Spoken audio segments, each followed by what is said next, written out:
Judiciary में corruption की बात तो बहुत होती है, बहुत। सुप्रीम कोर्ट में करप्शन है। और बहुत छोटे से शहर से आकर के मैंने यहाँ सहारनपुर से आप हैं। यहाँ से सहारनपुर से आगे बेसिकली मैं अलीगढ़ से बिलोंग करता हूँ। फिर मेरे फादर वहाँ सहारनपुर में थे, वहाँ से ये जर्नी आती हुई सुप्रीम कोर्ट में आके। ओके, सुप्रीम कोर्ट में जो लॉयर हैं क्या वो बहुत पैसे कमाते हैं?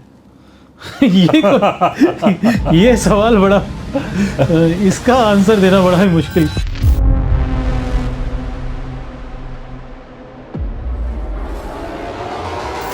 अगर आपको लगता है कि आप मैट्रिमोनियल केसेस में फंस चुके हैं और आपको सही तरीके से न्याय नहीं मिल पा रहा है और सुप्रीम कोर्ट जाना चाहते हैं, या आपको लगता है कि आपके खिलाफ बहुत सारे मल्टीपल केसेस हो गए हैं, अलग अलग जगहों पे एफआईआर हो गया है और आप उसको कैसे हैंडल करें, सुप्रीम कोर्ट से कैसे न्याय मिल सकता है, तो आपको गाइड करेंगे एक बहुत ही खास शख्सियत।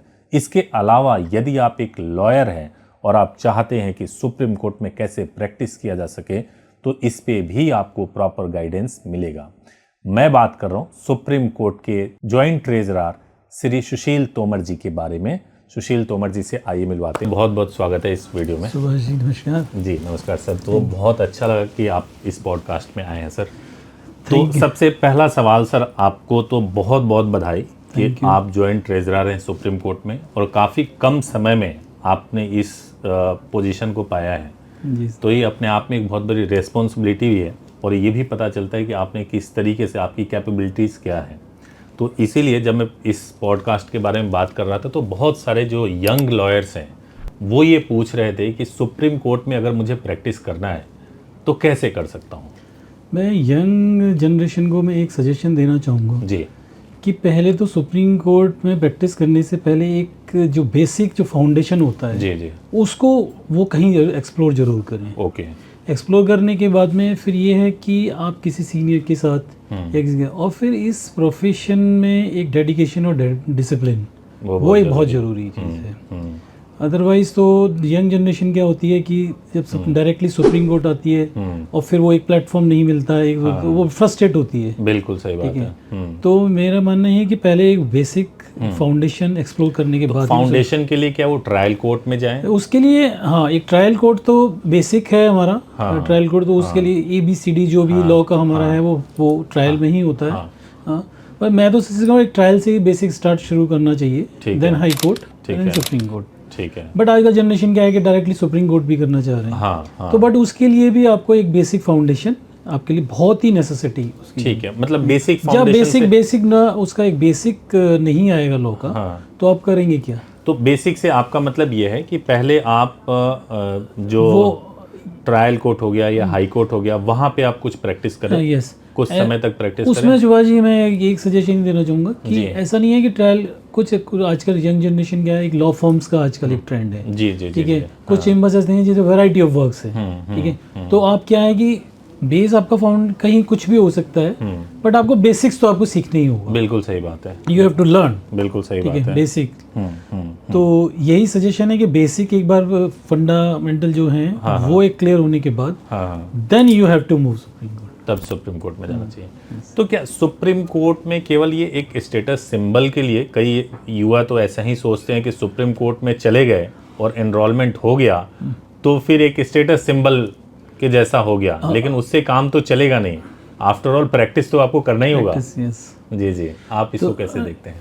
देखिए आजकल जनरेशन क्या है कि एक सुप्रीम कोर्ट को एक स्टेटस सिंबल मान के, इसमें कोई डाउट नहीं। जी जी जी जी। तो मेरा उस जनरेशन से ये कहना है कि उसको स्टेटस ना मान के एक सीरियस प्रैक्टिशनर की तरह आप अगर सुप्रीम कोर्ट में डायरेक्ट प्रैक्टिस करना चाह रहे हैं, ठीक है, तो एक सुप्रीम कोर्ट क्योंकि एक कॉन्स्टिट्यूशनल कोर्ट है। जी जी, ठीक है। आप बेसिक और डायरेक्टली आप कॉन्स्टिट्यूशनल कोर्ट में आ रहे हैं तो एटलीस्ट स्टेटस सिंबल से तो आप अपने करियर को स्पॉइल कर रहे हैं। ठीक है। ठीक है। तो एक बेसिक चीज़ें क्लियर करने के बाद तो किसी के साथ एसोसिएट होइए, किसी को एक ड्राफ्टिंग कैसे होती है, क्या प्रोसीजर है, प्रोसीजरल पार्ट क्या है, उसको क्लियर करने के बाद में तभी आप जो है तभी आपको प्रैक्टिस ठीक से करना चाहिए। स्टेटस सिंबल से तो मुझे नहीं लगता कि कोई ऐसी चीज़ आप कितने स्टेटस सिंबल ये एक ऐसा होगा कि आप सुप्रीम कोर्ट में आए 1 और 2 ईयर्स आप ये, फिर उसके बाद में आप करियर आपका धीरे धीरे। क्योंकि वो बहुत सारे दर्शकों को ये ना मालूम हो या यंग लॉयर्स को ना मालूम हो कि सुप्रीम कोर्ट में अगर आप चले भी जाते हैं और वहाँ पे अगर आपने मेंबरशिप ले भी लिया किसी तरीके से,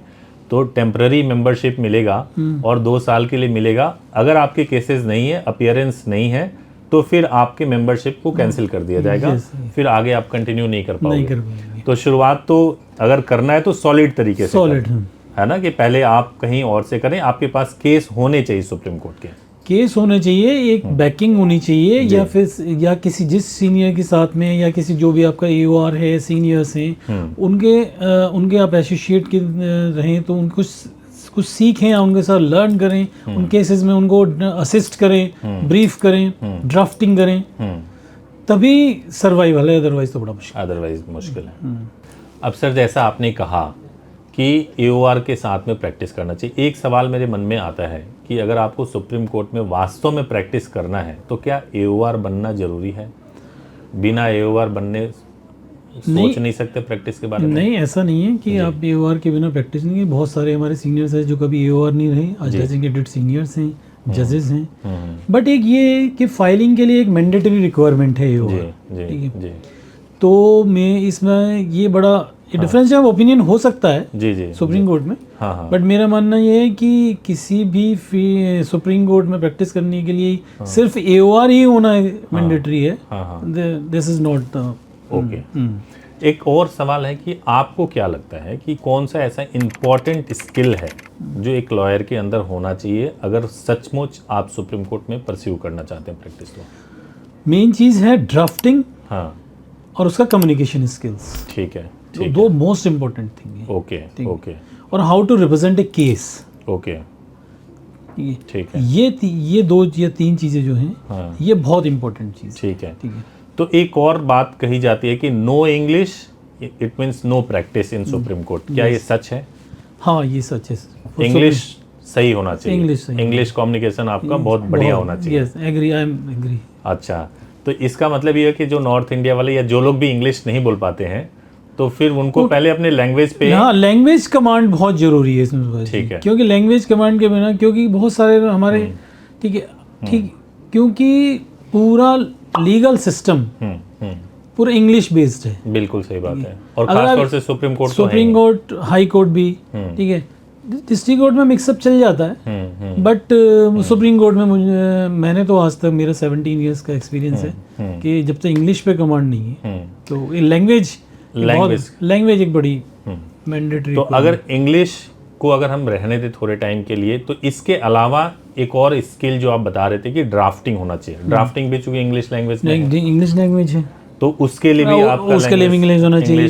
और how to represent a case, आप अपना केस कैसे रिप्रेजेंट करें, आर्ग्यूइंग करना है तो भी आपको इंग्लिश, और फिर आपको रिसर्च वर्क करना है, उसके लिए भी इंग्लिश है। हाँ, तो वो तो मैंडेटरी रिक्वायरमेंट है, वो तो चाहिए ही चाहिए, ठीक है।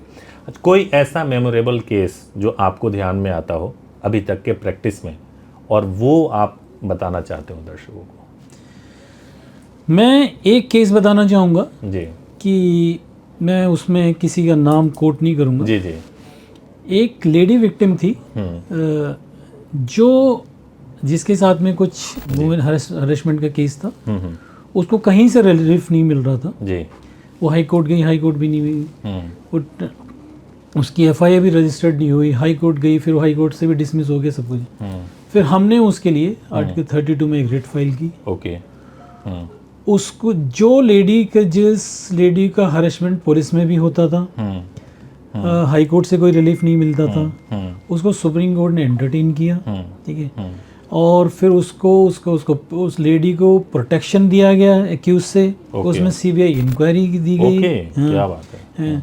और फिर वो बाद में जो है बहुत ही एक माइलस्टोन था मेरे इसके लिए। तो क्या ये आप जिस केस की बात कर रहे हैं वो सीधे सुप्रीम कोर्ट से? ये हमने हाई कोर्ट, हाँ, ये हमने सुप्रीम कोर्ट से आर्टिकल 32 में एक रिट फाइल करके कराया था। Okay, great sir. हाँ, तो उसके लिए मुझे ये लगता है कि मेरे लिए बहुत सेटिस्फाई था, और ये केस मैंने फ्री ऑफ कॉस्ट किया उसके लिए। अरे वाह, क्या बात है, क्या बात है। बिकॉज ऑफ हर हरेसमेंट, क्योंकि वो जो लेडी हरेस हो रही थी बिकॉज ऑफ पुलिस और बिकॉज ऑफ एडमिनिस्ट्रेशन, तो उसकी वजह से मैंने ये आर्टिकल 32 में रिट बना के उसको न्याय दिलाया। जो पुलिस कल तक उसको हरेस करती थी, वही एक दिन क्या हुआ कि वो उसकी सिक्योरिटी में खड़ी रही। अच्छा, क्या बात है, ये power of advocate, power of judiciary. और यस, जो हमारा न्यायपालिका में जो हमारा विश्वास है जुडिशियरी, जी जी, वो उससे ये नहीं पता चलता है कि आज भी एक सिस्टम है जो हमें कहीं ना कहीं न्याय दिलाता है। जी जी जी जी। आपके थोड़ा जर्नी के बारे में मैं जानना चाहता हूँ, आपने अपने करियर को कैसे स्टार्ट किया? मेरे सुभाष जी, देखिए मेरे करियर के बारे में ऐसा है कि मेरे फादर जो थे वो एक गवर्नमेंट जॉइंट डायरेक्टर थे, ठीक है, और मैं एक साइंस का स्टूडेंट था। ओके। बट मेरा इस प्रोफेशन में मतलब एक जुडिशियल सिस्टम में एक मेरा बहुत क्रेज था। ठीक है। तो एक दिन ऐसे ही मैंने डिसाइड किया कि अब मैं लॉ का एग्ज़ाम देता हूँ। ठीक है। मैंने लॉ का एग्ज़ाम दिया, सडनली मैं सेलेक्ट हो गया। ओके। सेलेक्ट होने के बाद में फिर मैं डायरेक्ट सुप्रीम कोर्ट आया। अच्छा। दिल्ली आया। दिल्ली में आने के बाद में मेरी एक फ्रेंड था, मेरा जो बहुत ही क्लोज फ्रेंड, उसने सुप्रीम कोर्ट में मेरा फाउंडेशन जो था, बेस जो था वो तो सुप्रीम कोर्ट था, बट मैं ट्रायल कोर्ट, हाई कोर्ट, अच्छा, ट्रिब्यूनल्स, एक्सपोजर में पूरा था मेरे पास। Okay okay okay. फिर धीरे धीरे मैंने पूरे अपने आप को एस्टेब्लिश किया। फिर हमने एक बार में अपनी एक रेपुटेशन बनाने के बाद में फिर मैंने एक लास्ट ईयर मैंने जॉइंट ट्रेजरर का इलेक्शन कंटेस्ट किया। Okay okay. उसमें मैं 17 वोट से ओके जो है मेरी विजय मिली मुझे। फिर दिस टाइम मैं फिर अगेन रिपीट किया। दिस टाइम मैं जो है आज 310 वोट से मार्जिन से। क्या बात है सर, क्या बात है। सेकंड कंसेक्यूटिव टर्म है मेरा ये। लेकिन ये आई मैं फर्स्ट, और मैं सबसे बड़ी सेटिस्फेक्शन की बात है कि मैं फर्स्ट जनरेशन लॉयर हूँ। ओके। मेरा कोई बैकग्राउंड नहीं था, कोई बैकिंग नहीं थी, कोई वो कहीं मेरी फैमिली में कहीं दूर दूर तक कोई लॉयर नहीं था। Okay okay. तो मेरे लिए तो बहुत बड़ा अचीवमेंट है। और बहुत छोटे से शहर से आकर के मैंने यहाँ सहारनपुर से आप हैं। सहारनपुर से आगे बेसिकली मैं अलीगढ़ से बिलोंग करता हूँ। फिर मेरे फादर वहाँ सहारनपुर में थे, वहाँ से ये जर्नी आते होते सुप्रीम कोर्ट में आके। तो और मैं इसके लिए गॉड को और अपने पेरेंट्स को बहुत थैंक्स कहना चाहता हूँ। जी जी जी जी जी बिल्कुल। लेकिन एक चीज़ बताइए कि आपने ये जर्नी जो आपकी बहुत ही इंस्पायरिंग है, जो आपने अभी बताया, फर्स्ट टाइम आपने इलेक्शन कॉन्टेस्ट किया बार में और आप इलेक्शन जीत भी गए, तो ये आपको मतलब किसी मिरेकल के जैसा नहीं लगा कि ये कैसे? मिरेकल एक्चुअली सुप्रीम कोर्ट में जो रेगुलर प्रैक्टिशनर्स हैं, मुझे ऐसा लगा कि रेगुलर प्रैक्टिशनर्स को इतनी जो लोग जो रेगुलर प्रैक्टिशनर में हैं, तो वहाँ सब लोग आपस में इंटरेक्शन होता है, सब लोग लोग रिकॉग्नाइज करते हैं, सब कुछ करते हैं। तो मुझे लगता था कि नहीं, कहीं ना कहीं मैं स्टैंड करता हूँ तो मुझे भी एक बार एक्सप्लोर करना चाहिए। अच्छा। तो उसमें लोगों का रिस्पांस बहुत अच्छा रहा। Okay okay. तो बस ठीक है। ये फर्स्ट इलेक्शन टफ था, सेकंड टाइम बहुत अच्छा। ठीक है, ग्रेट। और मैं अब दूसरे पार्ट ऑफ इंटरव्यू में मैं पहुंचना चाहता हूं।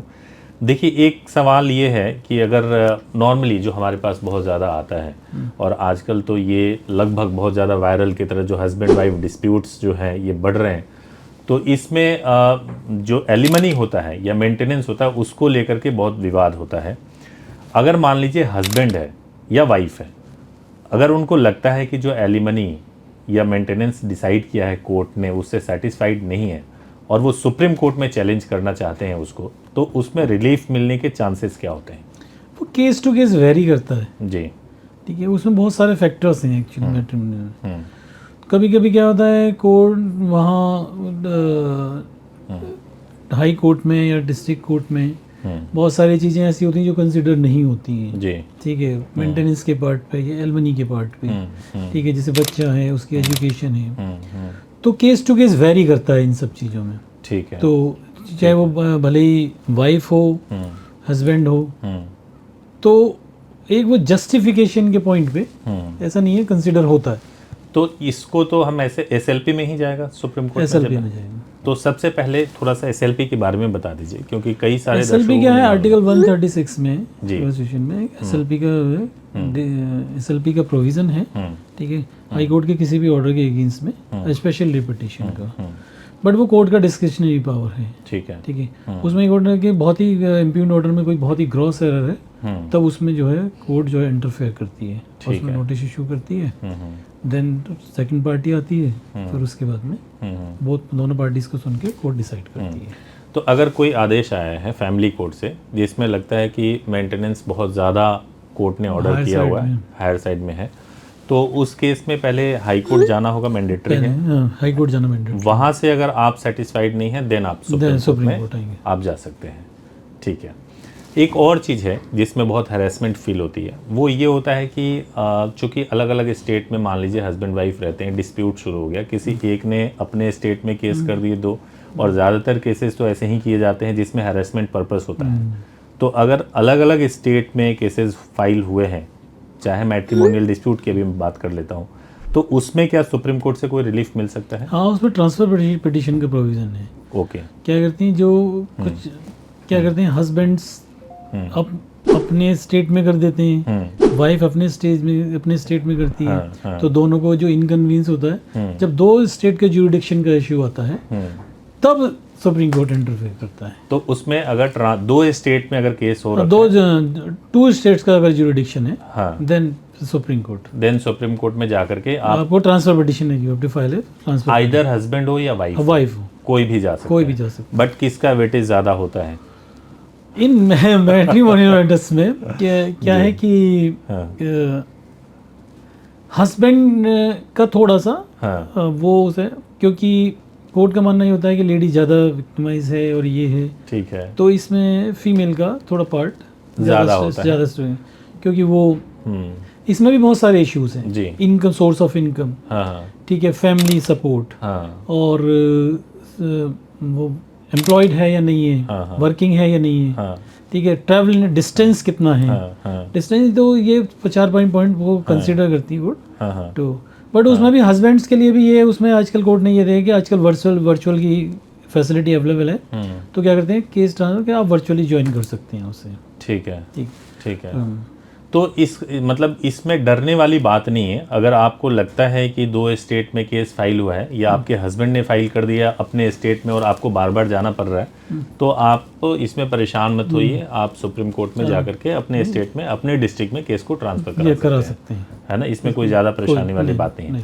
और जब हम ट्रांसफ़र पिटिशन की बात कर रहे हैं, तो चाहे क्रिमिनल मैटर भी हो, जैसे FIR रजिस्टर्ड हो गया है अलग अलग स्टेट में, तब भी हम जा सकते हैं सीधे सुप्रीम कोर्ट में। वो उसमें भी, लेकिन क्रिमिनल केसेस में ये है कि उसमें ये दिखाना पड़ेगा कि क्या रीजंस, क्योंकि क्रिमिनल केसेस जनरली क्या होता है, एविडेंस जो होती है, एविडेंस के लिए आपको क्रिमिनल केसेस में वो प्रोसिक्यूशन को यहाँ आना पड़ता है। अच्छा। तो जब तक लाइफ थ्रेट या उसमें स्पेशल सर्कमस्टेंसेस हैं क्रिमिनल केसेस में ट्रांसफर की, तो वो उसके उस पॉइंट ऑफ व्यू से थोड़ा सा सोचना पड़ता है उसमें।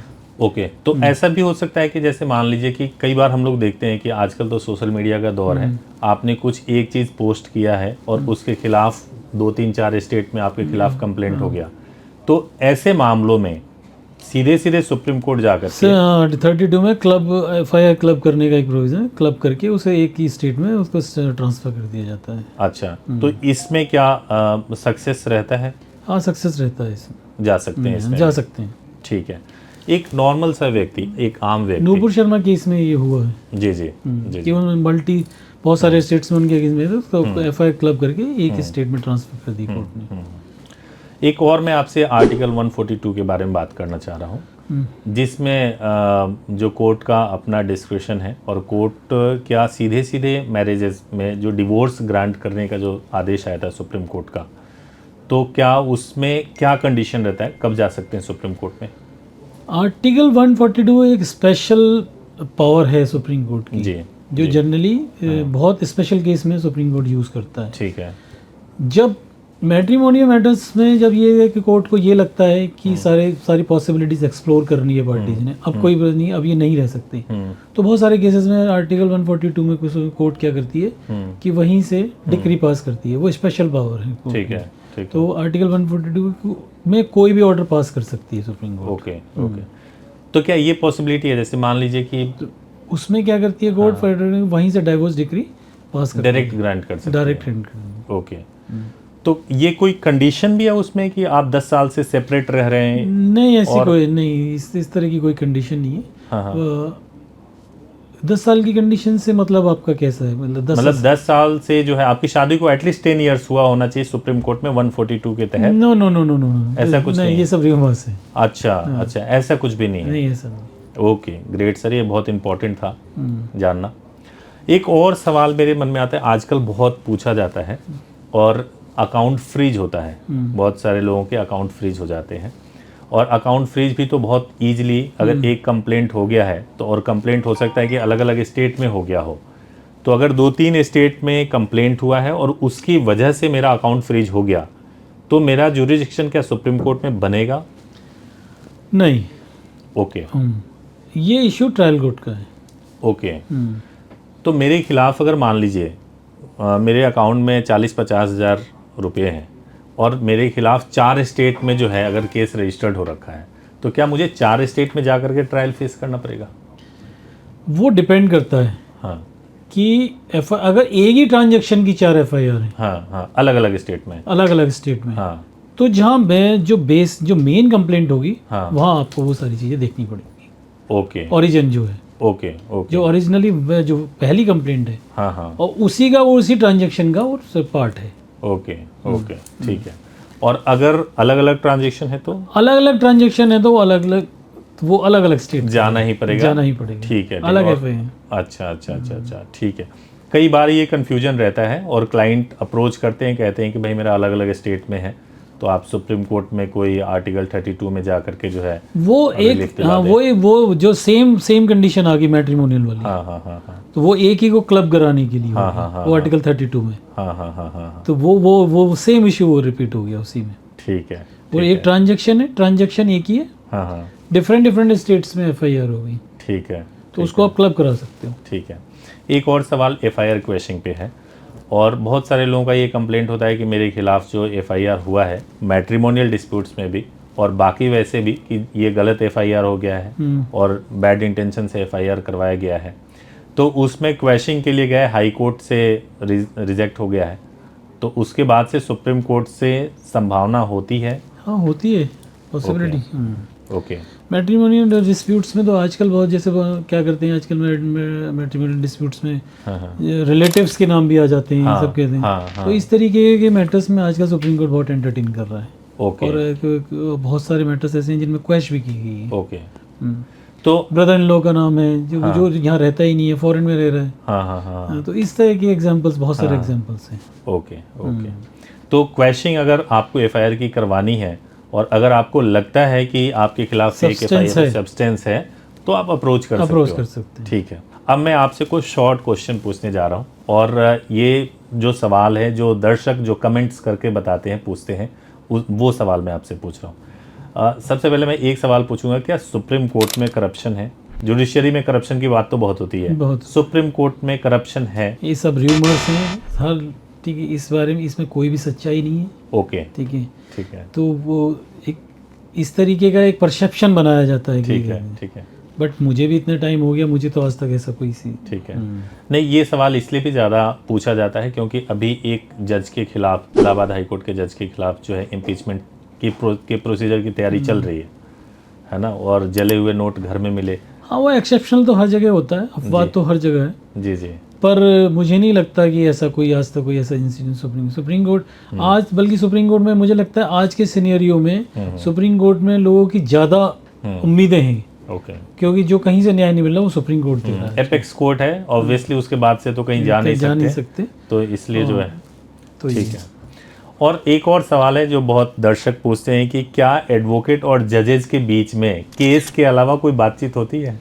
नहीं, ऐसे बातचीत तो नहीं होती कभी, but on off the record functions हैं, ये हैं। तो अपना एक कॉर्डियल रिलेशन बार बेंच का हमेशा रहता है। ओके। मतलब ऐसा तो नहीं है कि बिल्कुल बैरियर है, बात ही नहीं कर सकते केस के अलावा? ऐसा कोई बैरियर नहीं, ये सब तो र्यूमर्स है, ऐसा कुछ नहीं। हमेशा बार बेंच का हमेशा कॉर्डियल रिलेशन रहता है। ठीक है। जजेस जहाँ फंक्शंस में, बहुत सारे फंक्शंस होते हैं, हम जो फंक्शंस ऑर्गेनाइज करते हैं, जजेस आते हैं, वहाँ हमारा इंटरेक्शन भी होता है। ठीक है। क्यों, एज ए ह्यूमन बीइंग भी, क्या जज के अलावा एक वो आम इंसान भी है, बिल्कुल। तो वो ऐसा लगता है, बट ऐसा नहीं है। ठीक है। एक और सवाल है कि सुप्रीम कोर्ट में जो लॉयर हैं, क्या वो बहुत पैसे कमाते हैं? ये सवाल बड़ा, इसका आंसर देना बड़ा ही मुश्किल। तो उनके फीस भी बहुत ज़्यादा होते हैं। हाँ, कुछ बड़े स्ट्रक्चर के लोग जो सीनियर लॉयर्स हैं, उनके थोड़ा हायर साइड में है। जी। तो बट उसमें तो कोई भी कमेंट करना बड़ा मुश्किल काम होगा। तो नहीं, वैसे फीस ज़्यादा क्यों होती है सुप्रीम कोर्ट के लॉयर की? अगर ट्रायल कोर्ट में जाएंगे, हाई कोर्ट में जाएंगे, कम फीस में काम हो जाएगा, सुप्रीम कोर्ट में इतना ज़्यादा क्यों होता है? लिटिगेशन पार्ट एक ऐसा बहुत महंगा तो है ही, चाहे हाई कोर्ट हो चाहे सुप्रीम कोर्ट हो। बट क्या है, सुप्रीम कोर्ट में एक सिस्टम ऐसा है कि वन टाइम फीस लगती है, लेते हैं लोग, तो इसीलिए वो थोड़ा सा ज़्यादा लगता है। ठीक है। बट ट्रायल में और वो एक पार्ट्स में होता है, बहुत लंबे टाइम चलता है। जी जी जी जी। तो हो सकता है इस वजह से एक परसेप्शन हो लोगों का। तो मैं ये कह सकता हूँ कि आप इस वजह से मत डरिए कि सुप्रीम कोर्ट में पैसे बहुत लेंगे इसलिए मैं न्याय की आशा ही छोड़ दूँ, ऐसा ना सोचें। नहीं, ऐसा बिल्कुल सोचने के, सुप्रीम कोर्ट एक ऐसी है जहाँ हर कैटेगरी के लॉयर हैं। और कोई ज़्यादा महंगा भी नहीं है, ठीक है, और बहुत बड़े लेवल के भी वकील हैं, वैसे भी हैं, और बहुत टैलेंट है सुप्रीम कोर्ट में। तो मेरा तो ऐसा एक्सपीरियंस नहीं है कि अगर गरीब आदमी है तो वो फीस की वजह से डर की वजह से घर बैठ जाए और जो है वो न्याय के लिए आगे ना आए। तो बहुत सारे लॉयर्स ऐसे भी हैं जो प्रो बोनो केस भी करते हैं बिल्कुल फ्री में। ओके। और लीगल एड का सिस्टम भी है। ओके। तो इसीलिए जो है, ठीक है, तो इसलिए डरने की जरूरत नहीं है, डरने की आवश्यकता है। ठीक है। एक आखिरी सवाल मैं आपसे पूछना चाहता हूँ कि अभी तक के पूरे एक्सपीरियंस में आपको अगर कोई एक बात बतानी हो लीगल फील्ड के बारे में यंग लॉयर्स को, तो क्या बता सकते हैं? लिटिगेशन जो है वो एक ऐसा, इस फील्ड का एक ऐसा पार्ट है जी जिसमें आपको discipline, dedication, research, command, time, आपको ये सब चीज़ें देनी पड़ेंगी। जी जी जी जी जी। अदरवाइज यंग लॉयर्स क्या है, आजकल ये देखते हैं कि बहुत ग्लैमराइज्ड है, सुप्रीम कोर्ट है, आते हैं, रिसर्च करते नहीं है, पढ़ते नहीं है, क्योंकि रिसर्च बहुत इंपॉर्टेंट पार्ट है। ठीक है। क्योंकि हर दिन नए जजमेंट्स, हर दिन नए रूल, उसके ऊपर कमांड बहुत ज़रूरी है। ठीक है। तो मेरा मानना ये है कि एक डिसिप्लिन और डेडिकेशन बहुत ज़रूरी है यंग लॉयर्स के लिए। ठीक है। आप सुप्रीम कोर्ट में मेंबरशिप कमेटी के अध्यक्ष भी हैं जी। तो आप मेंबरशिप कमेटी के अध्यक्ष हैं। जो लोग मेंबरशिप के लिए अप्लाई करना चाहते हैं या कर रहे होंगे, उनके लिए कुछ कहना चाहते हैं? मैं उनसे, अगर वो सीरियस प्रैक्टिशनर हैं तो मोस्ट वेलकम है। ओके।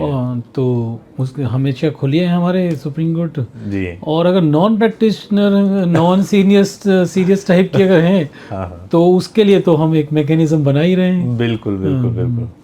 तो मेरा तो उस यंग लॉयर से क्या है कि आप मेहनत करिए, सब कुछ करिए, हम पूरा अपॉर्चुनिटी देंगे आपको, सब कुछ देंगे। जी जी। तो ऐसा कुछ नहीं है। Thank you so much sir, बहुत अच्छा लगा, बहुत ही अच्छा लगा। थैंक यू, आपने मुझे ये मौका दिया, अपॉर्चुनिटी दी, उसके लिए thank you so much sir. Thank you sir.